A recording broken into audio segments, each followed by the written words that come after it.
Welcome to the Wife Stories YouTube channel. New video every day, and don't forget to subscribe. Here we go. The cool autumn wind flowed from the storm building on the west side of the valley.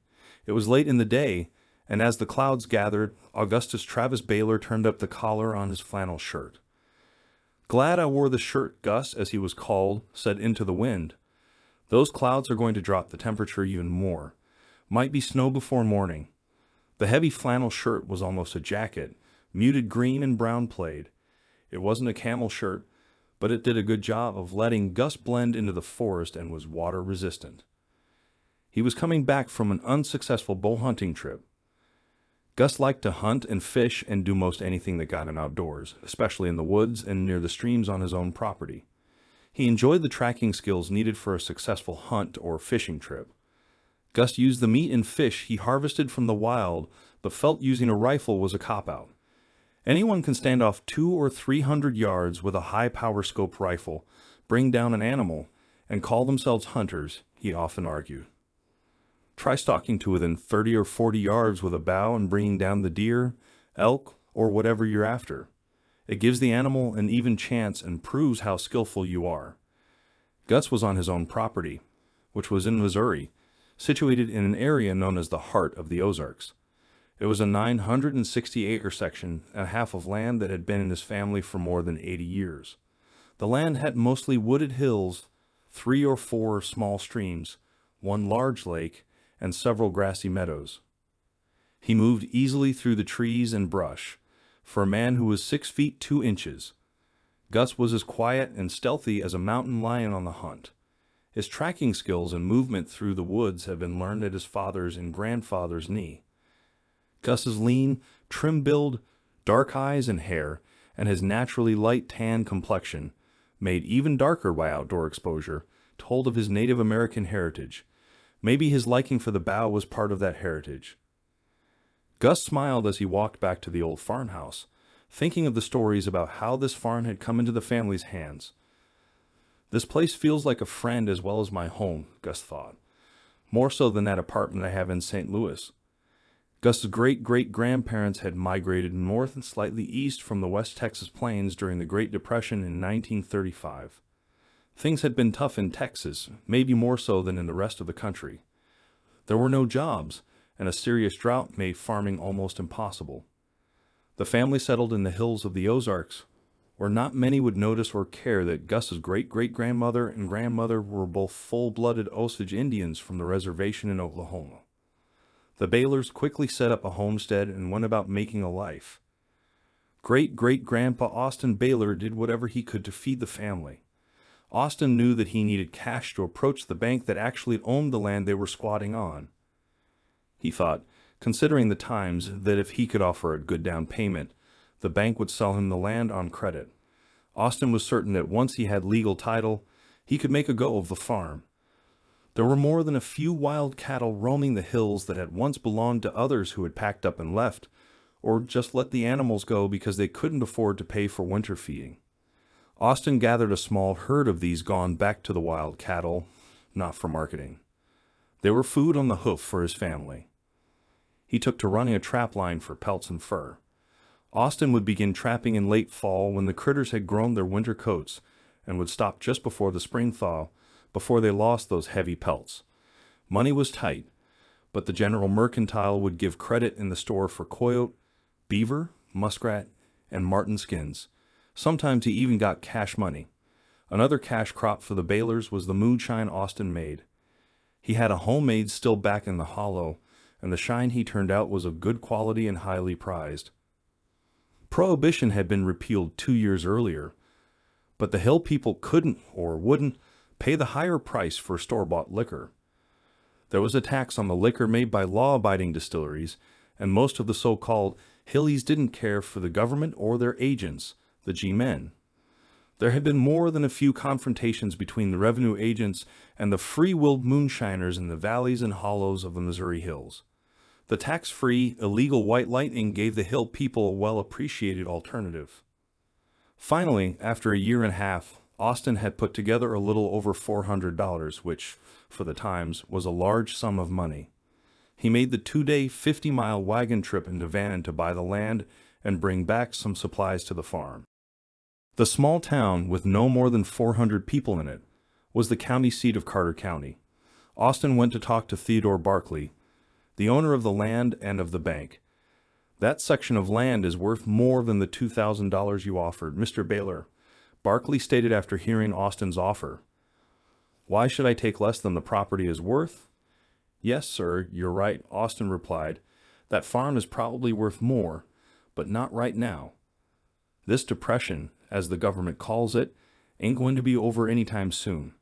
And how much are you making on the land right now?" "I'll give you $30 a month until the loan and interest are paid off." "Seems to me it's a matter of a bird in the hand against one in the bush that you may never catch."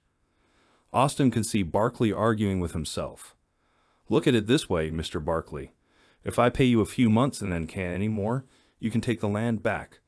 Austin held up the $400 and added, "At least you got something out of the deal instead of the land sitting there, making you nothing."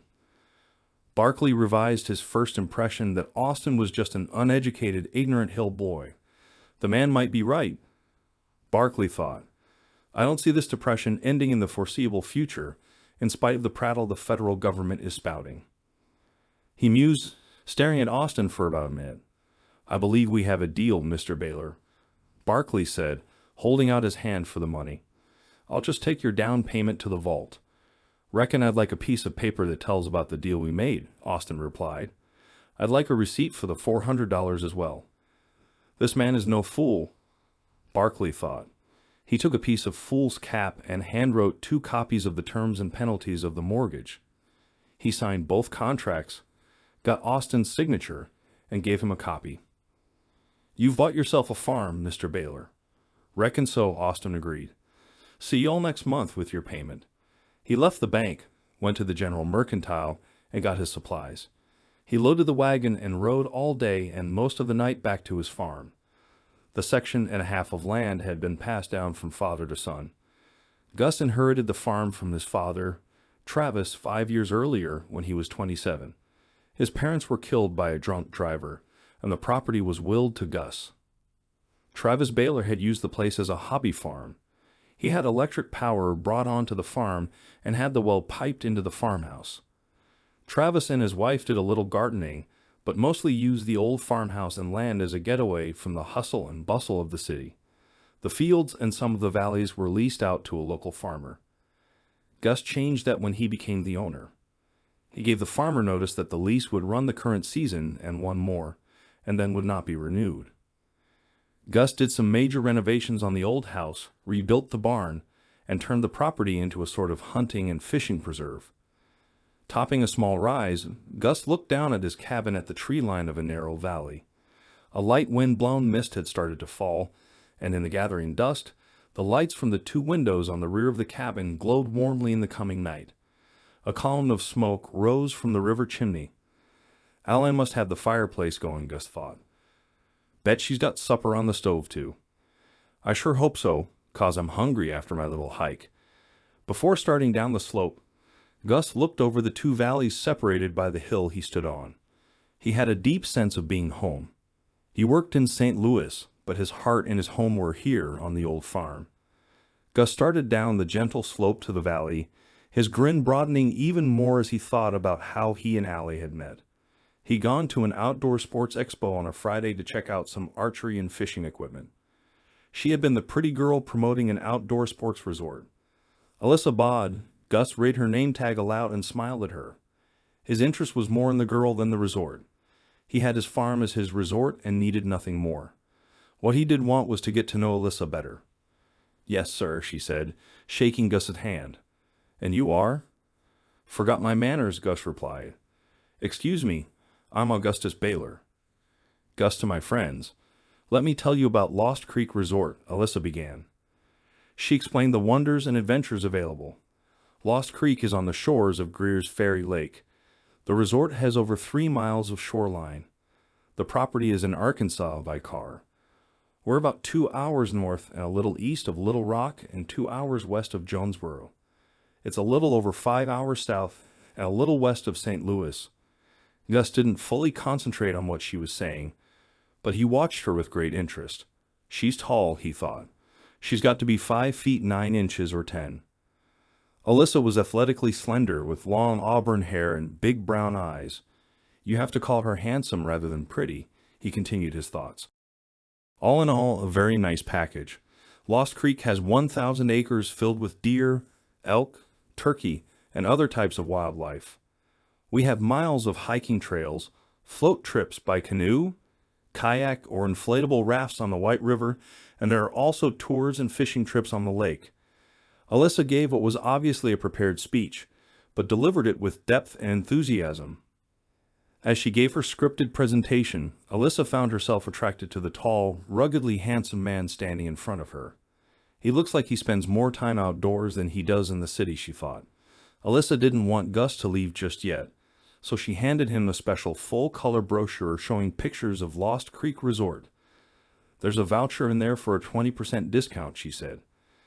Gus glanced at the brochure and handed it back to Alyssa. Miss Bod, I'm really not interested. Ally, she corrected. My friends call me Ally, she said, smiling at Gus. Why don't you want to visit Lost Creek? Alyssa asked. I have my own resort in the Ozark Hills outside of Van Buren, Gus replied. I've got almost 1,000 acres and plenty of elk, deer, and turkey on my place too. I've even got a black bear and her 2 cubs living out of a cave on a rock bluff just on the far side of my property. My place has several year-round creeks or streams and a pretty large lake. He smiled and added, You'll have to let me show it to you. Ally returned his smile. I'd have to know you a lot better before I go traipsing off to the backside of nowhere. We can remedy that problem, Gus said. The expo closes on Sunday. I'd like to take you to dinner, say on Monday evening. We can begin the getting-to-know-you process.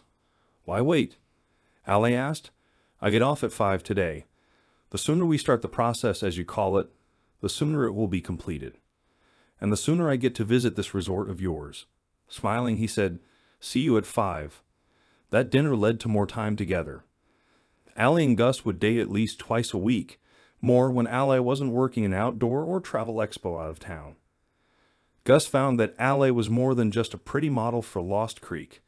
She had grown up on a farm on the outskirts of Columbia, Missouri, and had a master's degree in business administration and a BS in hospitality management.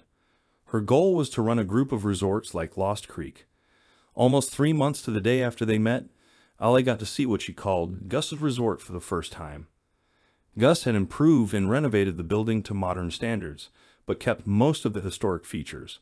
The house was a rambling 1-story structure, very much like you'd see on the West Texas plains. The building had 2 separate parts connected by a covered breezeway. Gus had built walls for this walkway with a few windows so you could get from one section of the house to the other without exposure to bad weather. Across the breezeway, the second section of the home held a master suite, 2 additional bedrooms, and a guest bathroom. Gus seldom had visitors to the farm, but when he did, he wanted them to be comfortable. He had updated the bathrooms and plumbing. Gus had a second well dug to ensure that his house had enough fresh water, and he kept the old-time pump in the kitchen to preserve a bit of history. The main house faced west, so you could sit on the large front porch and watch the sunset from one of the 2 old-time rocking chairs. The rear of the house, with its own porch, also had 2 rocking chairs to view the sunrise over the hills to the east. This main section of the building was actually one very large open room. It contained the almost gourmet kitchen, a large eating area that still had the old farm table in it, and an area in the front of the building that was like a huge family room. Tucked against a side wall was a bathroom. Ally fell in love with the old farmhouse in the valley it sat in. The story of how the farm came into Gus's family intrigued her, and she quickly showed Gus that she was as much at home in the woods as he was, sharing a love for the outdoors. With her hair pulled back into a ponytail and little makeup, she seemed like part of the hunting party. She helped plan which expos the Lost Creek Resort would attend, along with a few other vacation places. If she wasn't doing an expo, Gus would pick her up as soon as he finished work on Friday, and they'd head out of town. It was about a 4-hour drive to the farm, the last hour from Van Buren over back roads, forest access trails, and an old path with 2 ruts marking the way to the house. The first week in November, Gus and Ally drove to the farm. The deer archery season would run one more week, and Gus planned to harvest a buck. Work schedules had prevented him and Allie from coming to the farm earlier in the season. Gus carried in some wood for the stove as Allie put away the supplies they had brought with them. They planned on staying for 4 or 5 days. If I get a deer the first day or two, we'll go fishing or hiking or just enjoy being out here away from the city. Gus told Allie. Is there a doubt that you'll get a deer? Allie asked, pretending to be shocked at the concept. Gus picked up his bow and replied, using this instead of a rifle gives the animal a better than even chance. Allie giggled and ran across the room to jump into Gus's lap. You're smart enough to make me fall in love with you, and that's good enough. That's right, Allie. I do love you, Gus said as he reached into the pocket of his jean jacket and pulled out ring box. He opened it and held it up to Allie. Will you marry me, girl? Her answer was a squeal of pleasure and a kiss she placed on Gus's lips. Hours passed before they remembered to eat dinner. I'm heading out before first light in the morning, Gus said as they got ready for bed after a shower. Going to try for a deer up by that big rock shelf in the next valley. It'll probably be late afternoon or maybe even dusk before I get back. Of course, if I get an animal, I'll be back sooner. As Gus hiked back, his thoughts were on Allie, but the clouds opened up and a sudden downpour snapped him back to reality. Better get inside, he thought, noticing the weather shift. He stepped onto the back porch, taking shelter from the rain. Gus grabbed a soft, dry towel from a peg on the wall and wiped down his bow and leather quiver. He had crafted the quiver himself from elk hide, and it held a dozen hunting arrows with broad heads for large game. His recurved bow was custom-made by Black Widow Bows in Nixa, Missouri, after months of precise measurements and testing to meet his satisfaction.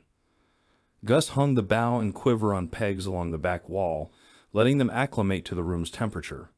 He unbuckled his leather belt, which held a small hunting pouch and knife, and hung it as well. After wiping the mud off his boots, he entered the house. Inside, he saw Allie sitting at the kitchen table with her head down, her hair hiding her face. But when she looked up, Gus saw a red handprint on her cheek.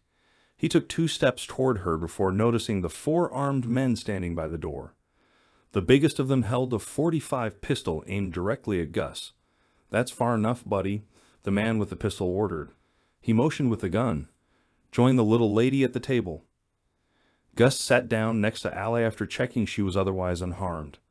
There's no money to speak of in the house, Gus said calmly. The keys to my truck are in it. Take the truck and supplies and leave us be. The big man shook his head, smiling. You don't understand the situation here, buddy. He introduced himself and the others. That's Joe, Barry, Jenkins, and I'm Sully. We're your worst nightmare. Gus assessed each man quickly. Joe was gaunt, almost skeletal, with white hair.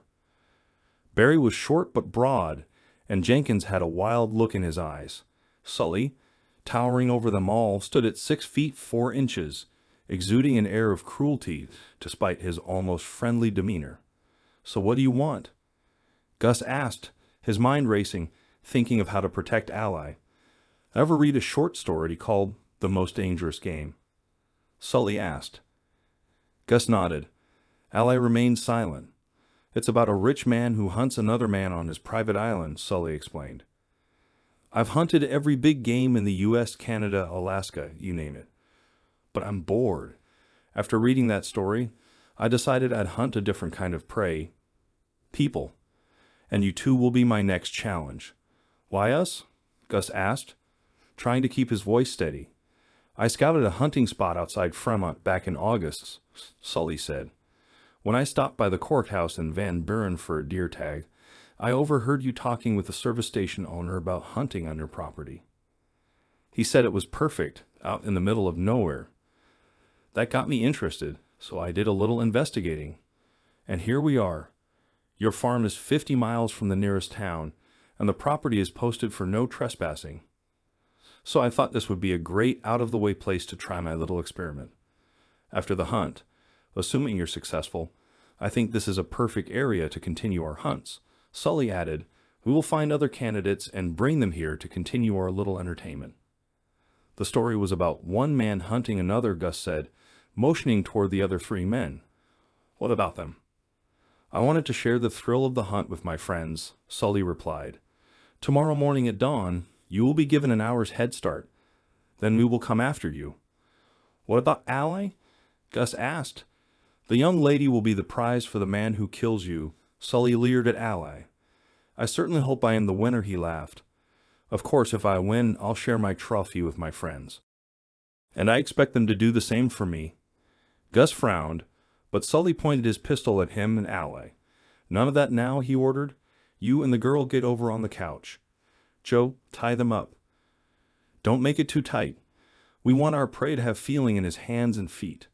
The painfully thin man used a rock climber's nylon rope to first secure Gus and then did the same to Ally. Now I suggest you get some rest, Sully said.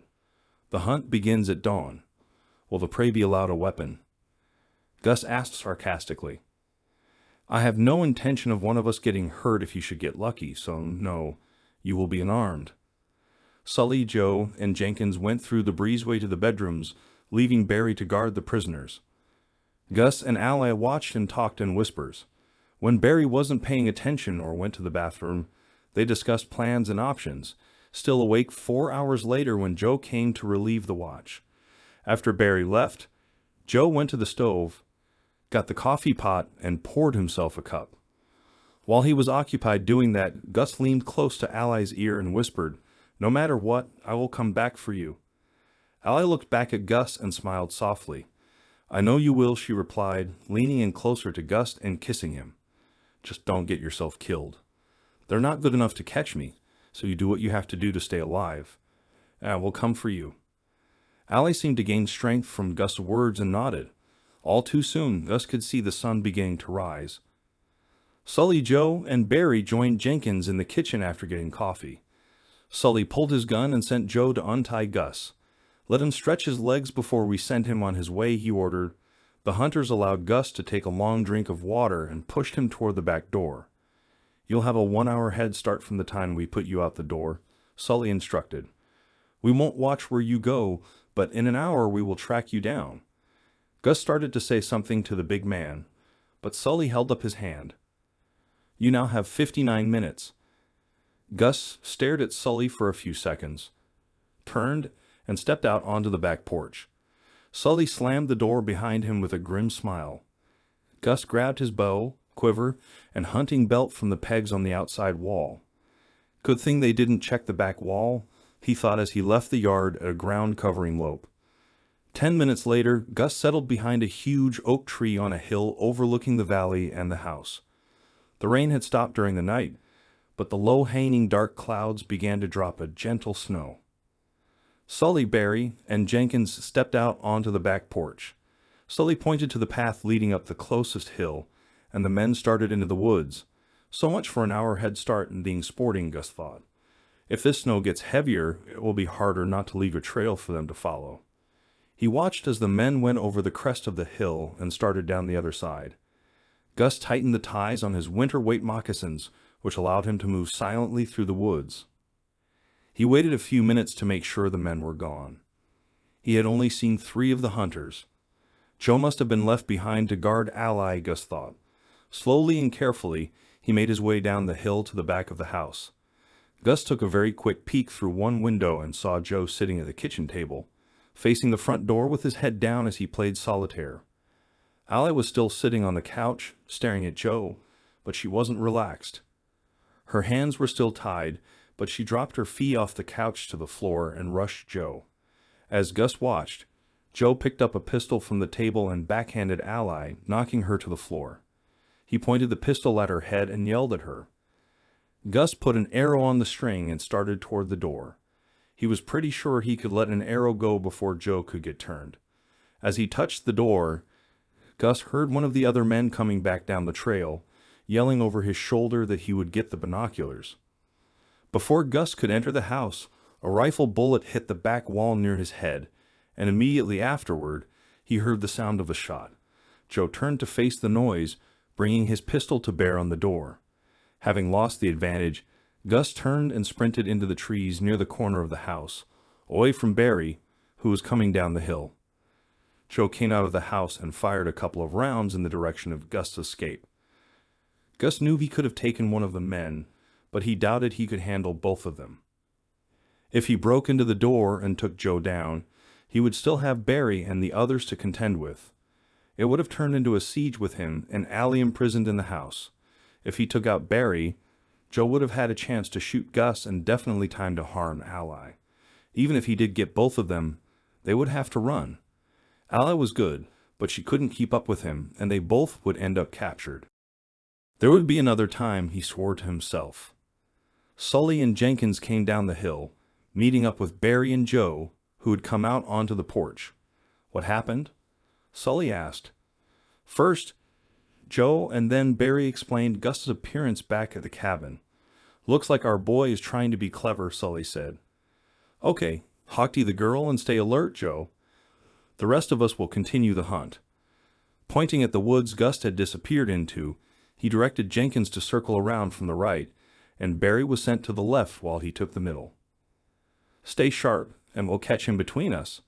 If you tree him, shoot twice quickly, and the other two will come to you. Understand? Jenkins and Barry nodded and turned their heads back into the woods. After a minute, Sully followed directly behind Gus, carrying his rifle at the ready. He thought the prey would run now and try to escape. Sully was wrong. Gus had found a place to watch his pursuers until he knew what they were doing. He saw them split up, and after a few minutes, he followed Jenkins' trail. Gus saw that the hunter was following the game trail, thinking Gus would have used it to gain speed in his escape. Gus looped around Jenkins and got a couple of 100 yards in front of him. The snow had gotten heavier, but still wasn't sticking except in open areas. He stayed under the trees as much as possible to avoid leaving footprints.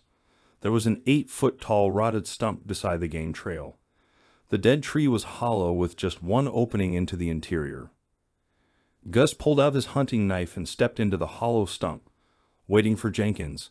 Jenkins held his rifle in front of him, ready to bring it to bear if he saw his prey. He heard a rustling behind him and turned. Before he could complete the turn, arms circled his neck, and a knife touched his skin. He tried to struggle but was shaken like a rag doll. Be really quiet now if you want to live, Gus ordered. Drop your rifle and kick it away. Jenkins hesitated, feeling the knife lightly slide across his neck. The blade left a very shallow cut that began to bleed immediately. Do as I say, or I'll finish the job, Gus added. Jenkins followed orders. Gus kicked the back of Jenkins' knee, and the man dropped to the wet, leaf-covered ground, pushed onto his stomach. His hands were pulled one at a time behind him, and Gus used a zip tie from his hunting pouch to secure Jenkins. He used another tie on Jenkins' feet. Gus pulled Jenkins' feet up and connected his arms and legs together with a third zip tie. That ought to hold you, Gus offered. He cut 2 long strips from the man's jacket, pushing one strip into Jenkins' mouth and using the other to tie the gag in place. Don't go anywhere, I'll be back for you, Gus said, patting the man on the shoulder. He picked up the rifle and hid it well off the trail. Gus didn't want to use the gun because it would alert the others. He left, heading east. The light breeze that had come up made more noise than the woods. Barry stopped to catch his breath. The hill he had climbed was steep, with obstructions of brush and downed trees. He sat down on a log after brushing the moss off and took out a cigarette. As he started to light it, he felt a sharp point pushed against the back of his neck. Slowly turning his head, he looked behind him and saw Gus with a hunting arrow pointed at his face. Toss the rifle, Gus said in a soft voice. Barry did as he was told and was pushed face down onto the ground. His hands, feet, and mouth were secured just as Jenkins had been. Gus hid Barry's rifle as he had done with the first one. Now I'll go find your friend. Suddenly, Gus heard a rifle shot and the hiss as the bullet just missed his head. He quickly turned and, in one motion, brought his bow up and let the hunting arrow loose.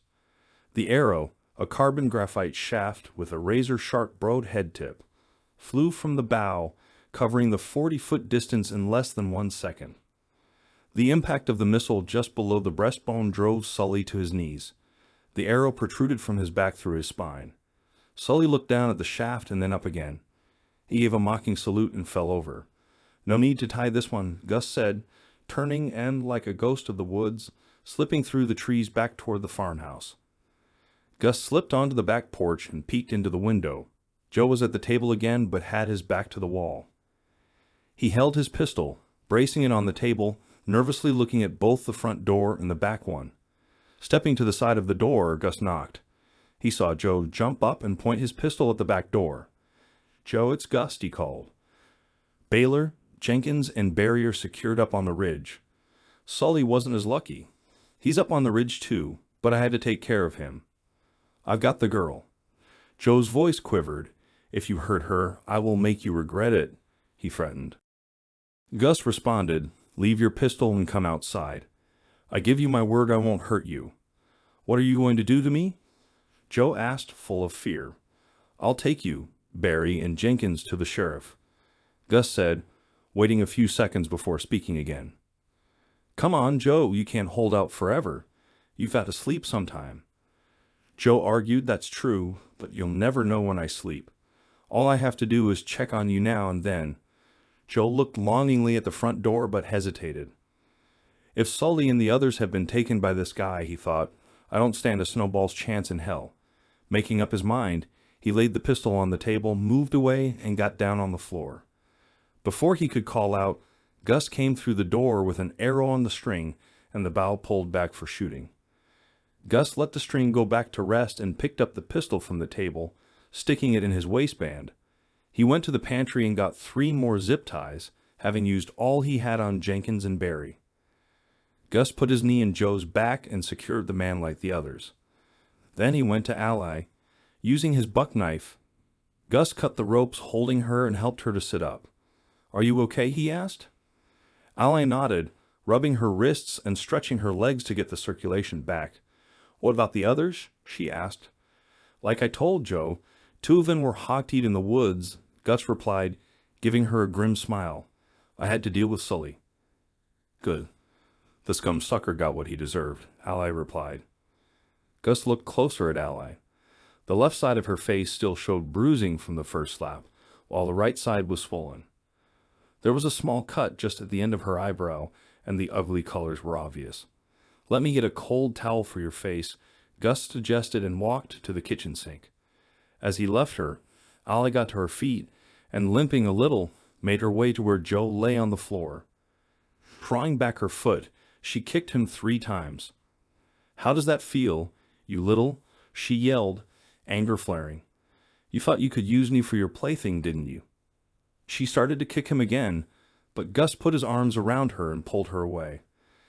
"Settle down, young lady," he said with a laugh. "I thought I was the deadly hunter, but I'm really mad." All he talked about was what he and the others were going to do to me. Ally leaned into Gus's arms and asked, "What are we going to do now?" "We can't call the sheriff. We don't have a landline phone, something you refuse to allow on the farm, and our cell phones don't get reception out here. We'll take the truck, go to Van Buren, and tell the sheriff what happened. Then he can follow us back and pick up the garbage." Gus grinned and added, "As far as a landline goes, it would cost a fortune to get one installed this far out, and even if we could, I came here to escape civilization, not to bring it with me. I like having electric power, but that's about all I'll stand for. You ready?" Ally nodded. "Then let's go to town." Before they left, Gus wrapped some ice cubes in a towel so Ally could reduce the swelling on her face. "Howdy, Gus." "Hello, Ally," Sheriff Paul Bradley said as they walked into the sheriff's office. "What brings you to town?" "It isn't your normal day for a supply run." Seeing Ally's face for the first time, he asked, "What happened to your face?"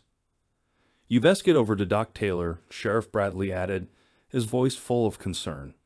He knew everything that went on in his town and was upset that a young lady he considered a friend was injured. He had been sheriff for over 15 years, elected when he was 25, and was such a favorite of the people in Van Buren that after a few years nobody ran against him in the elections. He was the exact opposite of the stereotypical country sheriff, over 6 feet tall, lean, trim, and muscular.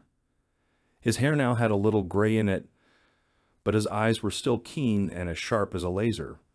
One look into those eyes made people realize this wasn't a man to cross. "Had some trouble out at my place," Gus answered, explaining what had happened, with Ally chiming in several times. "3 of the 4 men are trussed up back at the farm. You said there were 4 men. Where's the fourth one? Bradley asked. He shot at me, and I had to take care of him, Gus answered. He's up on the ridge, too. Sounds to me like they picked the wrong man to hunt, Bradley said. You'll get Allie over to the docks, and when you're ready to go back, me and my deputy will follow you. There wasn't much that Doc Taylor could do for Allie. He examined her, cleaned the cut on her face, and closed it with a small butterfly bandage. It won't leave a scar, so don't worry. Here's some pain pills if it gets to hurting too bad, Taylor said. That cold compress is about all we can do, but you're going to look like a raccoon for a spell. Arriving back at the farm, Gus and Allie ignored Joe, who was still hog-tied on the living room floor. They made and ate lunch, as neither had eaten anything since their ordeal had begun. Hey, don't I get something to eat?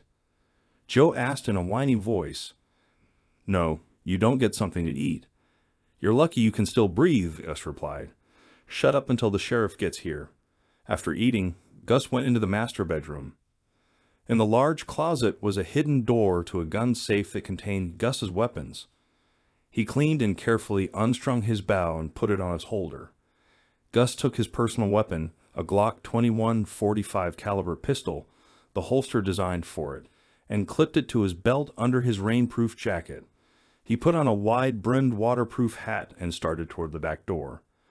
I'm going to bring Barry and Jenkins down for the sheriff, he explained. I'll go with you, Allie offered. Gus shook his head, pointed at their prisoner, and handed Allie Joe's 9mm.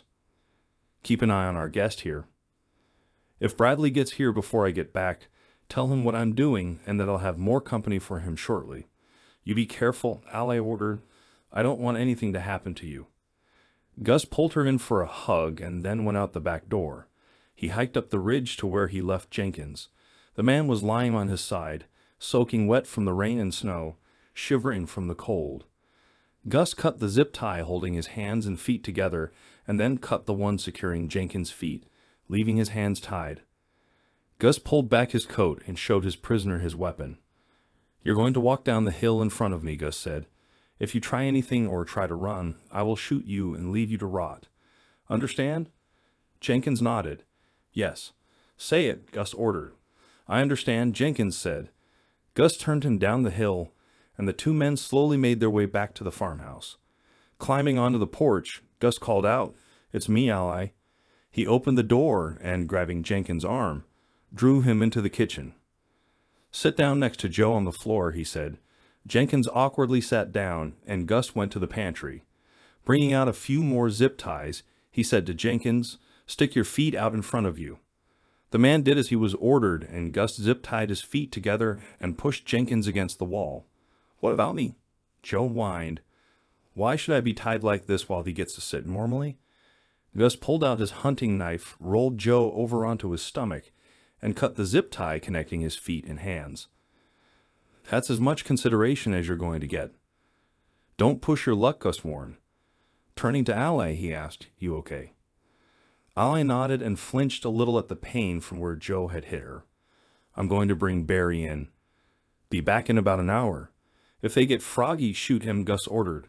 He left through the back door and started up the game trail to the left of the house. Barry had rolled up against the log he'd been sitting on. He lost his hat, and his hair was matted down from the wet snow. Gus pushed him over onto his front and cut 2 of the ties, leaving his hands secured behind him. He helped Barry to his feet, showed him the Glock, and pointed back down the game trail. If you do anything but walk down that trail, I'll kill you, Gus said in a flat, unemotional voice. Where are you taking me? Barry asked. Back to the house to join your friends. The sheriff should be there by the time we get back. Barry slipped on the muddy game trail and fell down. Careful now, we wouldn't want you to get hurt, Gus said, helping the man to his feet. A large white van could be seen parked in front of the house as the 2 men came down the hill to the back of the house. Looks like your ride is here, Gus said. He guided Barry into the house and pushed him to the floor next to Jenkins and Joe. You didn't bring the body of the 4th man down with you, Sheriff Bradley said. It was both a question and an observation. Nope, he's up on the ridge, just off the game trail, Gus answered. He should be buried, Bradley suggested. If you want him, go up the hill and get him. If not, well, the varmints have to eat too. Gus took the cup of coffee Allie offered him. After a few seconds, he turned back to Bradley. On second thought, I don't want his body on my property. Loan me a deputy and I'll take the ATV up the hill and bring the body down. But we're going to need a body bag. He might be getting ripe by now. Just give the boys directions and the loan of the ATV, and they'll bring him down, Bradley said. Give me a hand getting these three into the van, he requested, freeing their feet one at a time but leaving Joe, Jenkins, and Barry's hands secure. Gus and Sheriff Bradley took them out to the big Ford cargo van. The only seat was the bench seat across the front of the vehicle. Behind the seat were several tie-down points for securing cargo. Bradley handcuffed each man with their hands in front of them and then cut the zip ties. He secured each man to different tie-down rings with more zip ties, leaving them to sit on the floor of the van as best they could. Hey, I can't ride like this, Jenkins complained. I could hog-tie you again and just toss you in the back if you like, Bradley replied. Jenkins kept quiet after that. Where'd you get the van? Gus asked. I didn't think Van Buren had more than 2 or 3 patrol cars. We don't, the sheriff answered. After I talked to you, I went to the U-Haul place and rented this cargo van. Bradley smiled. It's not like I'm going to worry about comfort for this bunch. The 2 deputies came back down the hill with the body across the front rack of the ATV. It was zipped up in a body bag. They had removed the arrow because they couldn't zip up the bag with it sticking up. They saved the arrow and left it in the back. Riding the ATV to the back of the van, they opened the 2 rear doors and lifted their heavy cargo into the freight area. We need to take the time and secure the body so it won't move around on the way back to town, Gus told them. He said he would take the ATV back to the barn, and the deputies climbed into the cab of the van after arguing about who got to ride shotgun. Sheriff Bradley walked over to where Gus was sitting on his ATV. Glad you and Allie are okay, Gus, Bradley said as he shook Gus's hand. He turned to leave but stopped and turned back to Gus. Got a question for you, he said. Those men couldn't have caught you in the woods. You're like a ghost in there. In fact, you could have led them around those hills until they walked off their boots. Gus smiled and nodded. I know you hung around because of Ally, and that makes me wonder. What do you wonder, Sheriff? You stalked those men, walked right up on 2 of them, and they didn't know you were there. Why didn't you kill all of them? I know you've got the stones, so why didn't you end it all and kill them? Gus draped his right leg across the ATV's tank in front of him and stared across the valley to the woods on the far side. After almost 10 seconds, he turned back to Bradley and answered, I'm a hunter, sheriff, not an executioner. Gus then started the ATV and drove slowly back to the farmhouse, thinking about how close they came to tragedy. As he parked the vehicle in the barn and walked back to the house, he felt a wave of relief mixed with exhaustion. Allie was waiting on the porch, her eyes full of concern. Everything settled? She asked. Yes, Gus replied, taking her hand gently. Let's just focus on moving forward. We've been through enough for one lifetime. They walked inside together, the warmth of the farmhouse welcoming them back. The familiar scent of the old wood and the sight of the rocking chairs on the porch brought a sense of peace. Gus knew that despite the harrowing experience, they still had each other, and that was all that mattered.